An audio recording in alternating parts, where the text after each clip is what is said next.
আন্দোলন বাংলাদেশ ঝিনাইদহ জেলা শাখা কর্তৃক আয়োজিত আজকে গণসম্মেলনের সম্মানিত সভাপতি, জাতির শ্রেষ্ঠ সন্তান, শ্রদ্ধাভাজন ওলামায়ে কেরাম,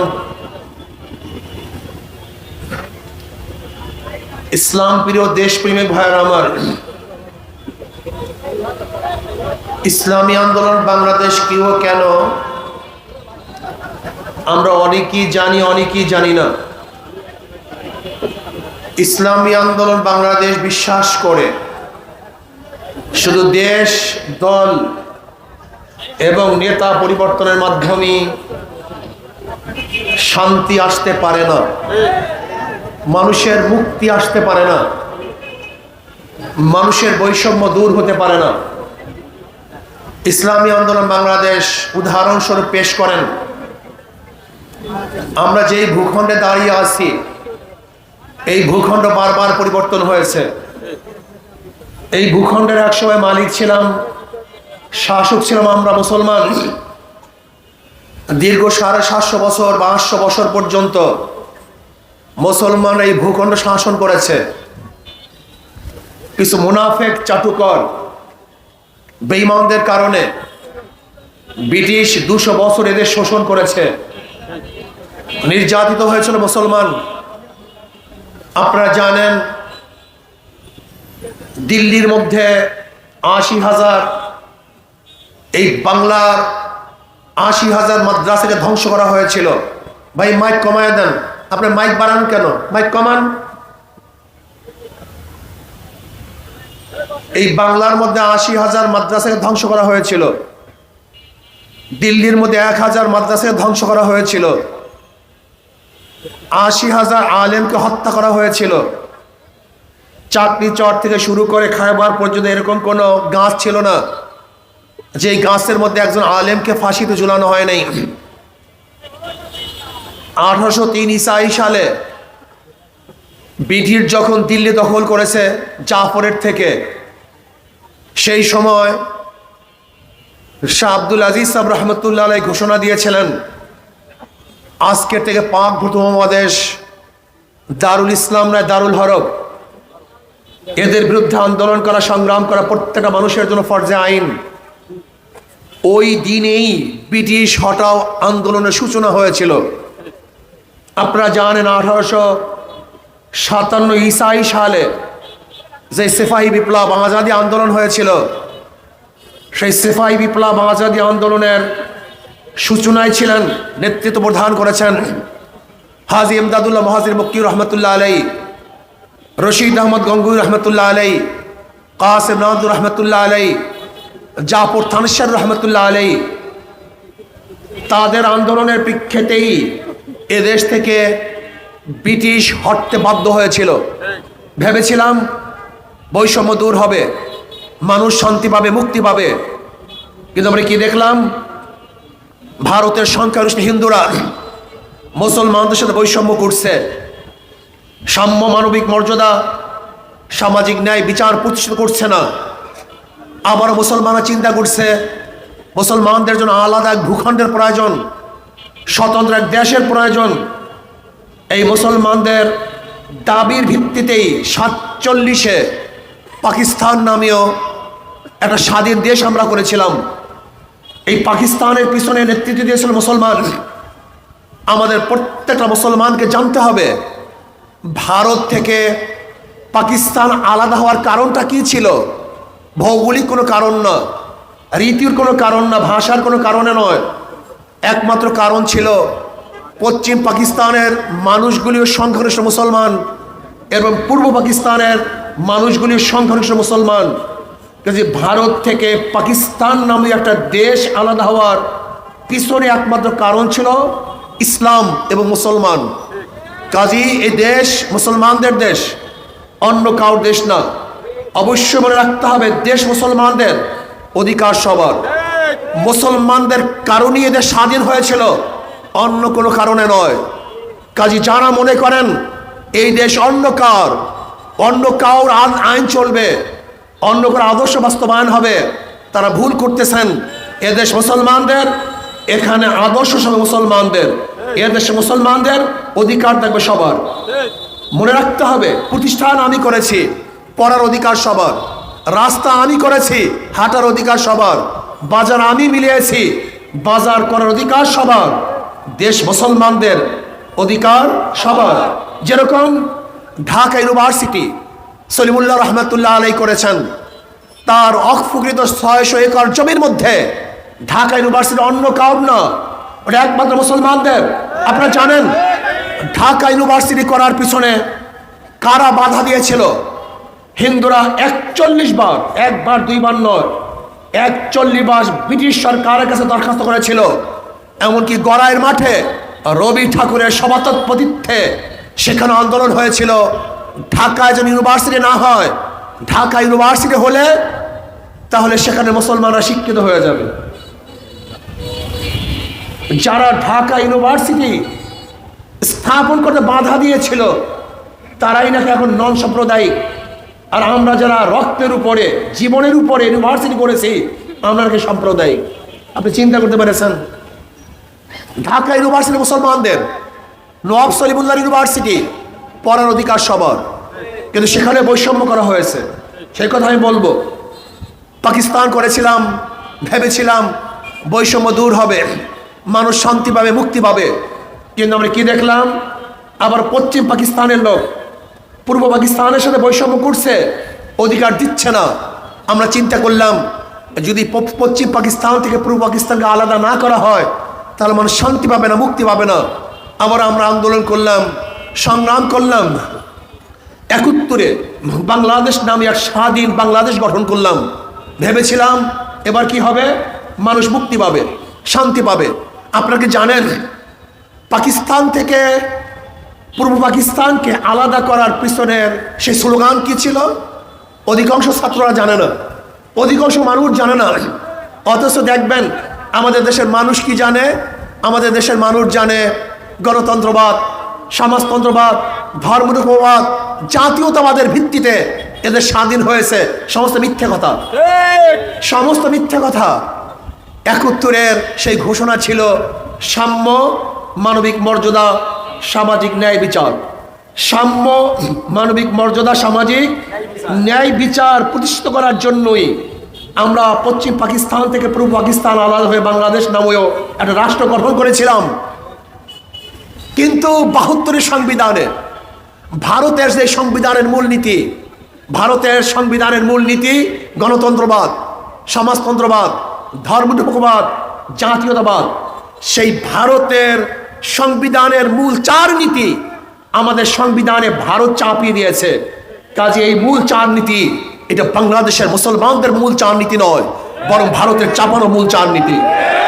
এদের স্বাধীন হয়েছিল সাম্য, মানবিক মর্যাদা, সামাজিক ন্যায় বিচার। ভেবেছিলাম এবার সাম্যতা রক্ষা হবে, মানবিক মর্যাদা প্রতিষ্ঠিত হবে, এদেশের ন্যায় বিচার প্রতিষ্ঠিত হবে। কিন্তু 53 বছরে কি দেখলাম? সাম্যতা নাই, মানবিক মর্যাদা নাই, সামাজিক ন্যায় বিচার নাই। কিসের সাম্যতা? আজকে কুলি, মজদুর, তাঁতি, ঋষি, কামার, শ্রমিক, আজকে মুসলমান, হিন্দু, বৌদ্ধ, খ্রিস্টান, আজকে পুরুষ এবং মহিলাদের মধ্যে সাম্যতা নাই। এমনকি শিক্ষকদের মধ্যে সাম্যতা নাই। যারা সরকারি শিক্ষক আর যারা বেসরকারি শিক্ষক, এদের মধ্যে সাম্যতা নাই। বেতনের বিশাল ব্যবধান, সুযোগ সুবিধার বিশাল ব্যবধান। কেউ খাবে, কেউ খাবে না, তা হবে না, তা হবে না। আপনি দেখেন আসলে সাম্যতা কোথায় আছে? যারা সরকারি চাকুরি করে তাদের সুযোগ সুবিধা, তাদের মেডিকেল ফি, তাদের ঘর ভাড়া, তাদের ছুটি, তাদের যে কোনো বেতন যারা বেসরকারি চাকরি করে তাদের চেয়ে অনেক অনেক অনেক গুণ বেশি। এটা আমরা চাই না। আজকে 53 বছর স্বাধীনতার বয়স, আজকেও যদি বাংলাদেশের শ্রমিকরা তাদের অধিকার আদায়ের জন্য রাস্তায় নামে গুলিবিদ্ধ হয় তাহলে ওই স্লোগান মিথ্যে হয়েছে, আমরা আন্দোলনে ব্যর্থ হয়েছি। আজকে কোথায় সাম্যতা? আজকে বাংলাদেশের যারা সমক্ষমতায় থাকবে তারা চাকরি পাবে, আর যারা ক্ষমতায় থাকবে না তারা চাকরি পাবে না। যারা ক্ষমতায় থাকবে তারা আঙ্গুর ফুলে কলা গাছ হবে, আর যারা সরকারি দলে থাকবে না তারা ধুকে ধুকে মরবে। যারা সরকারি দলে থাকবে তারা সামান্য সর্দি কাশির জন্য সিঙ্গাপুর, থাইল্যান্ড গিয়ে চিকিৎসা করবে, আর আমাদের হাজারো গরিব মানুষ তারা প্যারাসিটামল ট্যাবলেটের অভাবে ধুকে ধুকে মরবে। এটা হতে পারে না। যারা সরকারি দল করবে তাদের পিয়ন প্রাইম মিনিস্টার, ফেসিবাদের প্রাইম মিনিস্টারের ফেসিবাদ প্রাইম মিনিস্টার, আমি ওনাকে বাংলাদেশের প্রাইম মিনিস্টার বলি না, উনি ফ্যাসিস্ট এক প্রাইম মিনিস্টার। শেখ হাসিনার পিয়নের 400 কোটি টাকা থাকবে আর এদেশের হাজারো মানুষ ক্ষুধার্ত অবস্থায় থাকবে, এটা মেনে নেওয়া যায় না। শেখ হাসিনার পিয়ন হেলিকপ্টারে ঘুরবে আর আমাদের দেশের মানুষ রিকশায় চড়তে পারবে না, এটা হতে পারে না। আজকে দেখেছেন যারা সরকারি দল করে, ফরিদপুরের ছাত্রলীগের সভাপতি 2000 কোটি টাকা বিদেশে পাচার করেছে, অথচ আমাদের দেশের হাজারো মানুষ 2 টাকার জন্য আজকে খাদ্য জোগাড় করতে পারছে না। আজকে আমরা দেখেছি যারা সরকারি দল করে তারা হাজারো অন্যায় করলে তারা বুক ফুলিয়ে রাস্তায় হাঁটে, আর যারা সরকারি দল করে না তারা অন্যায় না করলেও জেলখানায় ধুকে ধুকে মরে। আজকে দেখেছি যারা সরকারি দল করে তাদের 60 খুন মাফ, আর যারা সরকারি দল করবে না তাদেরকে ফাঁসি রশিদে ঝুলতে হবে। এটা সম্মত নয়, এটা ন্যায় বিচার হতে পারে না, এটা জুলুম এবং অত্যাচার। এর জন্য বাংলাদেশ আমরা স্বাধীন করি নাই। আজকে যারা সরকারি দল করবে তারা 100 ধর্ষণ করার পরে জাহাঙ্গীর ইউনিভার্সিটিতে সেঞ্চুরি পালন করবে, আর যারা সরকারি দল করবে না তাদের চরিত্র ভালো থাকলেও তাদেরকে বিভিন্ন কেসের মধ্যে আটকানো হবে। এরকম শাসনের জন্য এদেশের মানুষ রক্ত দেয় নেই, জীবন দেয় নেই। আমরা কি দেখেছি? আজকে হাজারো মেধাবী সন্তান এই দলগুলি করতে গিয়ে খুনি হয়েছে। বুয়েটের ছাত্র আবরারকে হত্যা করেছে, যা চিন্তাও করা যায় না। আমরা কি দেখলাম? কয়েকদিন আগে তোফাজ্জলকে ইউনিভার্সিটির মধ্যে হত্যা করা হয়েছে। এর নাম মানবিক মর্যাদা নয়। এর জন্য মানুষ জীবন দেয় নেই, রক্ত দেয় নেই। আজকে আমরা কি দেখেছি? যারা সরকারি দল করবে তারা ওই যে ঢাকার যুবলীগের সভাপতি সম্রাট সিঙ্গাপুর কেসনিতে, এই কেসনি জুয়া খেলতে গিয়ে এক টেবিলে 200 কোটি টাকা হারছে, তার চেহারার মধ্যে পরিবর্তন হয়নি। এই টাকা তো ওর না, এই পাবলিকের টাকা। আজকে আমরা কি দেখলাম? যে সেই ঢাকার মেয়র তার খাদ্যের জন্য, খানা আনার জন্য একটা গাড়ি বরাদ্দ থাকতো, সোনারগাঁও থেকে তার খানা আনা হইতো প্রতিদিন। এই অবস্থা চলতেছিল।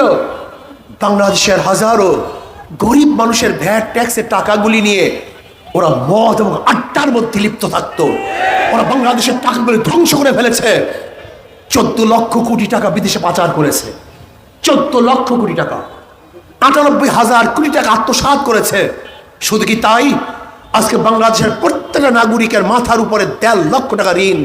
এখানে যারা আছেন সবাই ঋণী। আজকে এই বাংলাদেশকে দুর্নীতিতে 5 বার চ্যাম্পিয়নশিপ করেছে, 5 বার, 1 বার না, 2 বার না, 5 বার চ্যাম্পিয়নশিপ করেছে।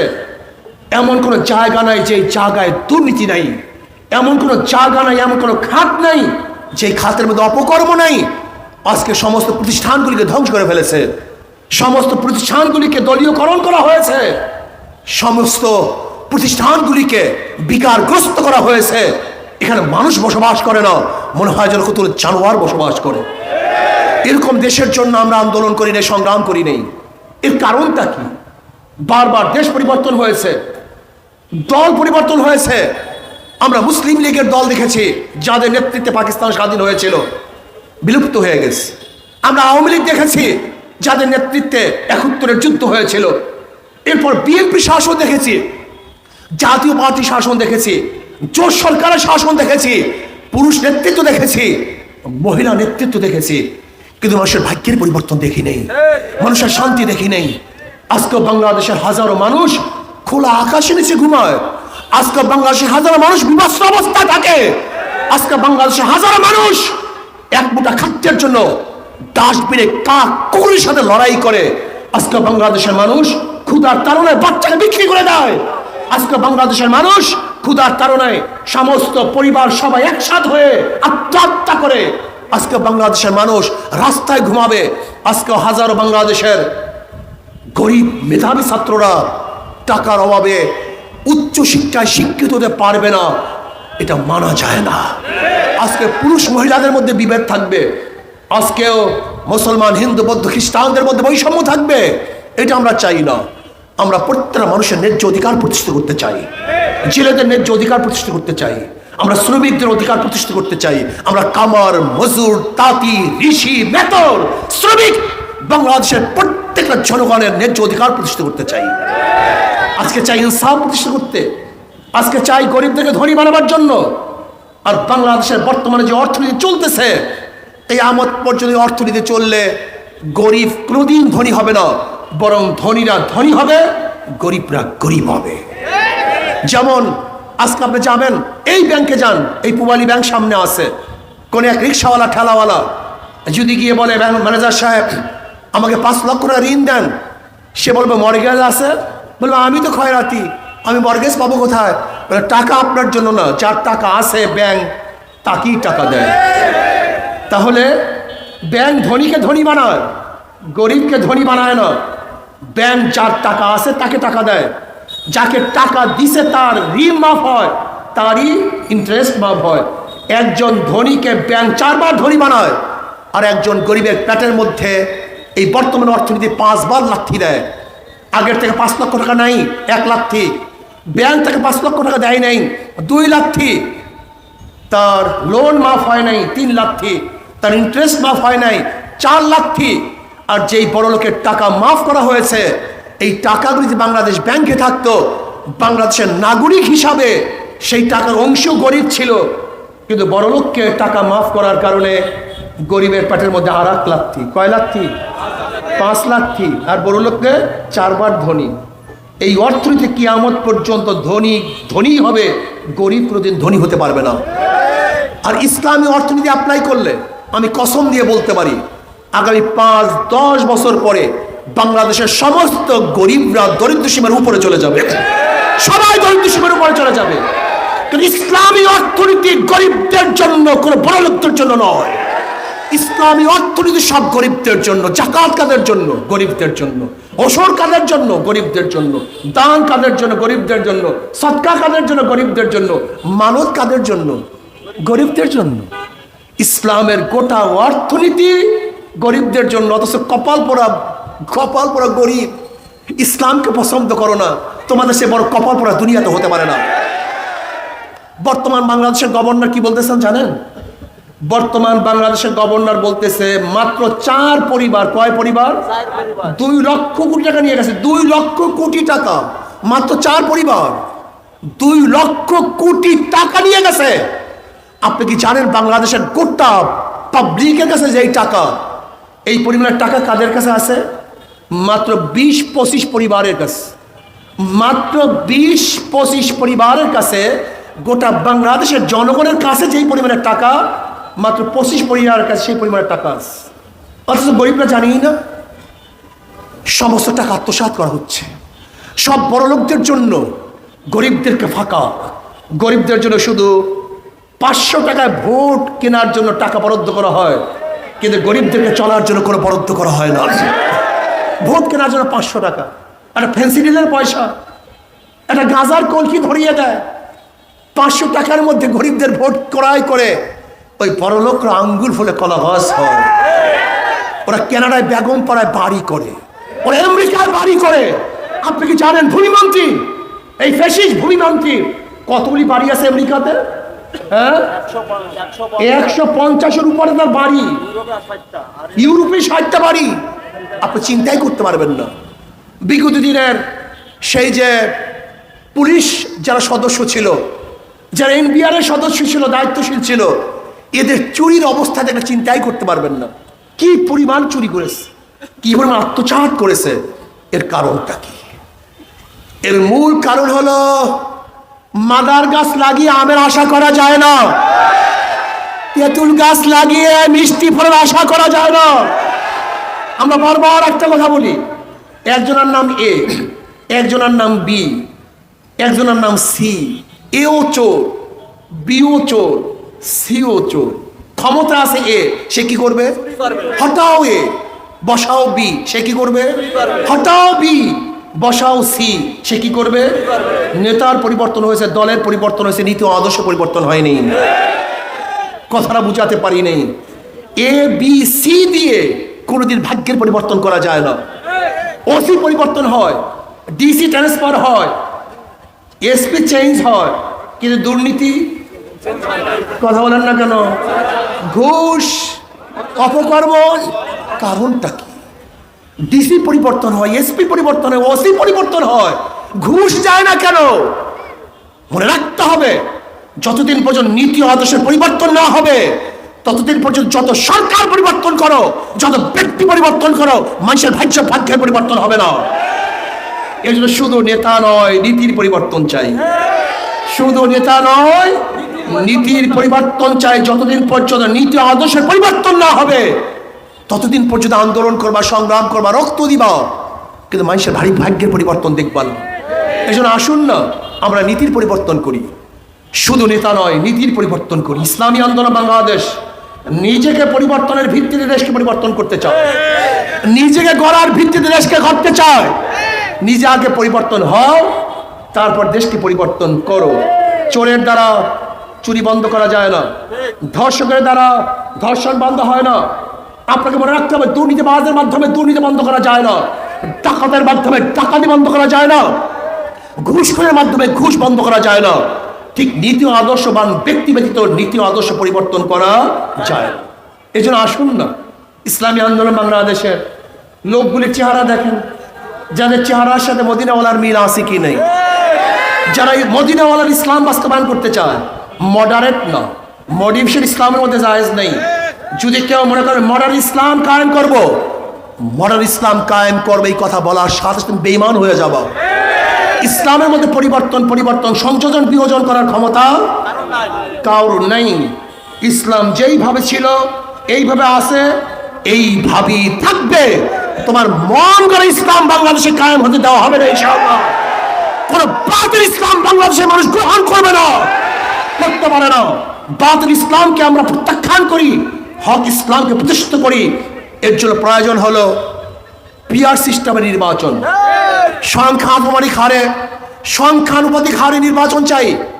ব্যক্তিকে ভোট দিবে না, মানুষ মার্কায় ভোট দিবে, মার্কা থাকবে। তাহলে নমিনেশন বাণিজ্য বন্ধ, পেশি শক্তি ব্যবহার বন্ধ, কালো টাকার ব্যবহার বন্ধ, দুর্নীতি বন্ধ, মারামারি কাটাকাটি বন্ধ হয়ে যাবে। যদি পিআর সিস্টেমে নির্বাচন হয় 80% দুর্নীতি চলে যাবে।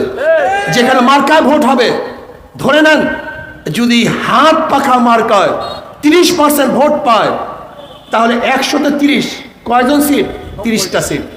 যদি 300 সিটের মধ্যে নির্বাচন হয়, 300 সিটের মধ্যে যদি 30% ভোট পায়, তাদের মোট সংখ্যা হবে কত? 90 জন।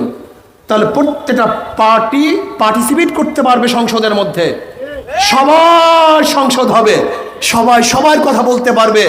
আমরা বিশ্বাস করি পিআর সিস্টেমে নির্বাচনের সংখ্যানুপাতিক হারে নির্বাচন হলে বাংলাদেশের হাজারো দুর্নীতি বন্ধ হয়ে যাবে। ভালো লোকগুলি সংসদে যাবে, যোগ্য লোকগুলি সংসদে যাবে। কোনো কালো টাকার মালিক এবং মূর্খ এবং টাকা বদমাশ আর সংসদে যেতে পারবে না। আসুন আমরা পিআর সিস্টেমে নির্বাচন করি, দুর্নীতিবাজদেরকে আমরা বাংলাদেশ থেকে প্রত্যাখ্যান করি। এজন্য জনগণের ঐক্যের প্রয়োজন।